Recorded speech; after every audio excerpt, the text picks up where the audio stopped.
Habitat introduced ByrneAllen to me. My board of directors had engaged ByrneAllen in a fundraising campaign about 3, maybe 4 months before I came on board. And I think ByrneAllen was there in September, October. I hired on in December. We ran a campaign together, a very successful campaign, by the way, called Hammer at Home Cobb. We were Cobb County Habitat at that time, not Northwest Metro Atlanta Habitat. And after experiencing the result, I hired ByrneAllen for 3 more campaigns. My experience is a long experience. We are one of ByrneAllen's very first clients, maybe the first client.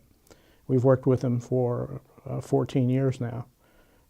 Together we've built more than 250 houses over the last 14 years.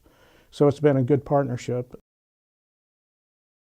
If you really know all the facts, if you know how the process works, and it's hard for people to imagine this because it is not replicated around the country on a widespread basis. It's relatively unique.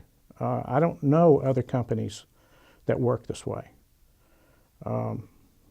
So I think it's a win-win-win for everybody. I think in some ways that's what makes ByrneAllen unique. That's the thing that we liked about working with ByrneAllen is not everybody has a board that's equipped to raise money. Not every individual enjoys sales or marketing. Fundraising is a lot of marketing and a lot of sales. And not every board is equipped to do it. So that's what, in my mind, makes ByrneAllen unique. Most consulting firms will come in and try to teach your board how to raise the money, try to teach the staff how to support the campaign. And in the long run, if you don't reach your goal, guess whose fault it is? It's not the consultant's fault, it's your fault because you didn't accomplish the goal even though they trained and taught you and told you what to do. This is very different. We set the goal together, we base it on a feasibility study, we go on about our business. Obviously we support the campaign, but it's ByrneAllen that goes to speak to the donors, that collects the pledge cards, that raises, and in the end, that raises the money. Now, we have to continue to follow up and follow through. But this gives us a 4-year look into the future, and we aren't raising money with our affiliate on a day-to-day basis, year to year, mouth to mouth. We have a 4-year block of time that we've carved out, and we know over the next 4 years how many houses we're going to build, where the money's going to come from, and how to do it. Most of the fundraising consultants that I've worked with over my career don't really go to the effort of feasibility study.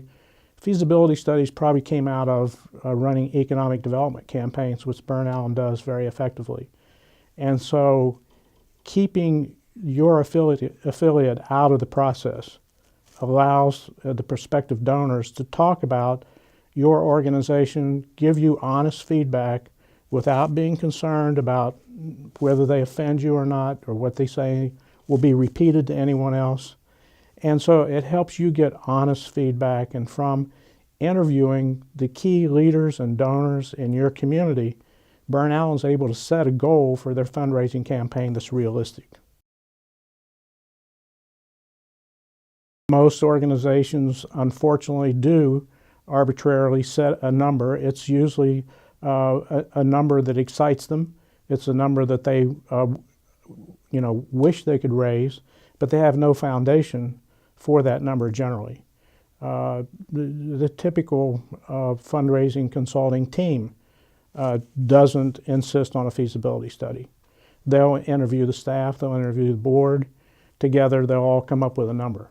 That's not nearly as precise as doing a feasibility study. I think probably start with an audit to see, if you have the capability of raising the kind of money that you have in mind. That can easily be accomplished. It's not terribly expensive. It's look at the audit, implement the things that you learn from it, and then maybe at that point you're able to think about a feasibility study. You can do this in a step-by-step process. You don't have to bite off, the whole campaign as one big project. The feasibility will tell you lots of things you need to know. The audit will tell you lots of things you need to know. You're better off after you conclude either or both of them than you were before you started, even if you don't do a campaign. Usually there's a feasibility campaign that kicks off the effort. It's usually a month to 2 months. If you need to, you feel like you want to, you can actually stop at the conclusion of the feasibility study. What you've gained from the feasibility study is valuable input back to your organization about what the community thinks about it. You may find out you're not ready for a campaign. But assuming you are, the campaign follows after the feasibility study. It's about an 8-month effort. And I think the important thing here is to realize we're really not talking about a year, we're not talking about 8 months. You're taking a 4-year snapshot into the future for your organization. And what you're doing is you're embarking on a 4-year campaign. The part of it that is carried out by ByrneAllen is very important. It's critical. It's the first year 1 of the campaign. But it's your responsibility as an affiliate to follow up with the prospective donors and the people who have pledged to support your organization and do it in a way that encourages them to continue to give over the next 3 to 4 years of the life of the campaign. So you can't look at it as an 8-month effort. A lot of the money will come in that first year, but money will continue to flow into your affiliate for the next 3 years, as long as you do your job. One of the great things that came out of the early campaigns that we did through the feasibility study with ByrneAllen was we learned what the community thought about our houses that we were building and found out that we really needed to upgrade the houses, that we would have more public support, more support by the Board of County Commissioners, more interest on the part of homeowner families. All the way around, we could only help ourselves by upgrading the look of our homes and the acceptance of them in the community. In 2008, the fact that the bottom fell out financially of the economy, and we were in the process of running a campaign in 2008, and we have felt as if we were fortunate to be doing that at that time, because I know we raised a lot more money as a result of the campaign than we would have raised had we been doing nothing, simply trying to raise money from one year to the next, live from hand to mouth, is not a good way to develop sustainability and grow capacity for your affiliate. So I think it was fortunate for us that in 2008 we were going into a campaign that took us all the way through 2012. There's a built-in sense of accountability to some degree, when you go into partnership with ByrneAllen. A lot of people ask me, or people are concerned sometimes about where does the relationship lie? You bring in a company and they go out and raise the money for you. Well, doesn't that mean in the end that the relationship for the giving belongs to the company and not to you? The answer to that's really no. One of the more recent campaigns that we worked with ByrneAllen, I'm just aware of the statistic, I believe they put us in front of 697 corporations in our county. I would have to quit my full-time job and do this full-time to be able to do that, and I'm not sure I could anyway. But the 697 people are important because it shows that you're getting your name out there to the community. But the more important number is the 42 people who decided to give to my affiliate. Those are the people I want to know. Those are the people that I get to know over the succeeding 3 years as we keep them on board and keep them giving to support Habitat. So does the relationship work? Does the relationship rest with ByrneAllen or my affiliate? It rests with my affiliate, with the 42 donors. I think the thing that especially makes it successful is that ByrneAllen wasn't created to raise money for Habitat. ByrneAllen's main interest to begin with was economic development. And where does economic development thrive? It thrives in the business community. And who are we trying to raise money from? The business community, as well as the churches and other civic groups or faith-based organizations in the community. So I think there's a tendency when you work with ByrneAllen to be able to speak the language that the business community expects and understands.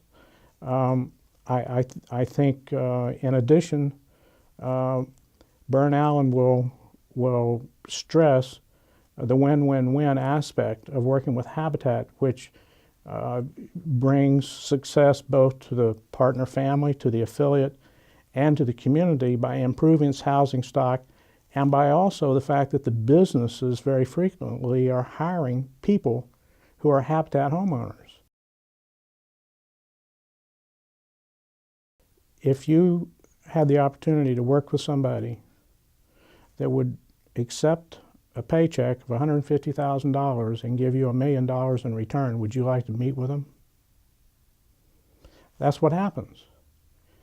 If I knew nothing about ByrneAllen and found out that I could enter into a contract whereby I spent $150,000 to get $1 million or $2 million, I'd want to do that as many times as somebody would sign on the dotted line. If we added up all the money that we spent over the 14 years with ByrneAllen, we might have built 6 or 8 houses. We built 233, or 250 now, this year.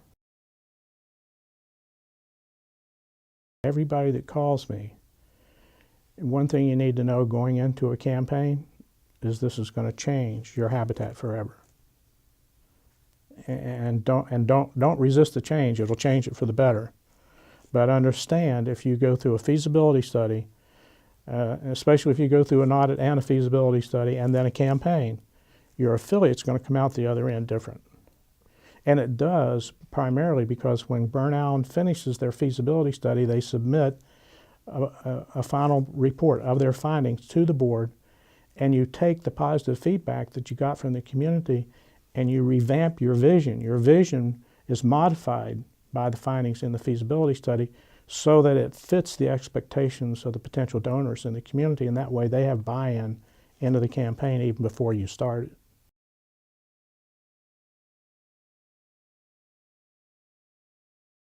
Hire them. Don't meet with them. Go out and borrow the money if you need to, but hire them.